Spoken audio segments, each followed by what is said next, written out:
Bonjour tout le monde et bienvenue sur le Jeune Musical.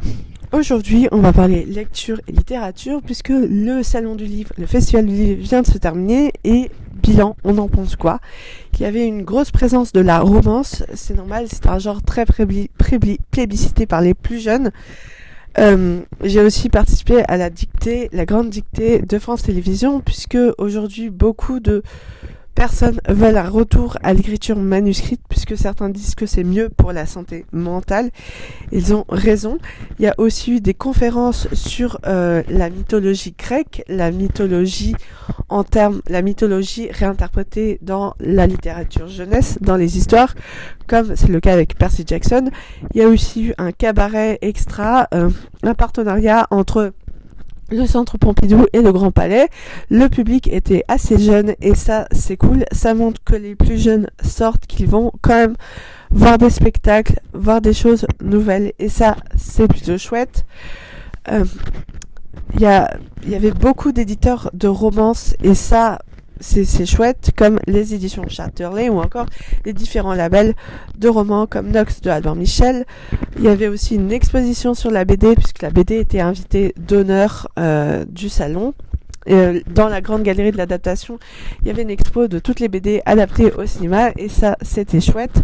Il y a aussi eu une exposition sur l'amour, la représentation de l'amour dans la littérature puisque la romance était présente dans ce salon.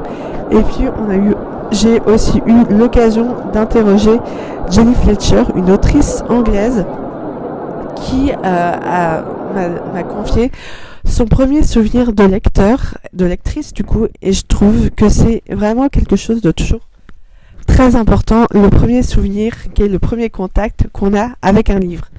Et vous, alors n'hésitez pas à me dire ce que vous en pensez, quel a été votre premier contact. Qu'est-ce que vous pensez de cette affaire du fait que toutes les études disent que les jeunes ne lisent plus, alors que c'est pas vrai, les jeunes ils lisent différemment, ils lisent beaucoup plus de romances, ils lisent pas forcément un livre papier, mais ils lisent de la BD, ils écoutent des livres audio, donc c'est une manière ou une autre d'avoir accès à la culture et d'avoir accès à un livre. N'hésitez pas à me dire si vous êtes d'accord avec cette théorie, que les jeunes lisent quand même, malgré tout ce que disent les études, malgré le fait que le CNL disent que les jeunes ne lisent plus, alors que pourtant, d'après les chiffres, après le Festival du Livre, 47% des visiteurs étaient des jeunes de moins de 25 ans, et c'est normal, puisque il y avait une grosse présence de la romance. Et à l'étage de la romance, il y avait surtout beaucoup de jeunes. Donc voilà, n'hésitez pas à me dire ce que vous pensez de tout ça en commentaire. Comme ça, on pourra en discuter ensemble et donner notre avis là-dessus.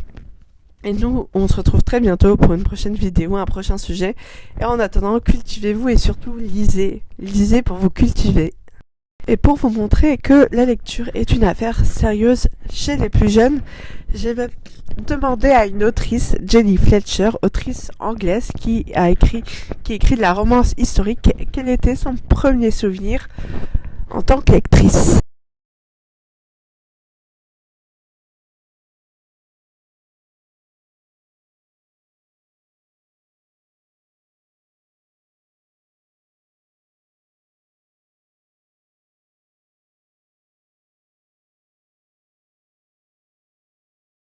What is your first memories of a reader?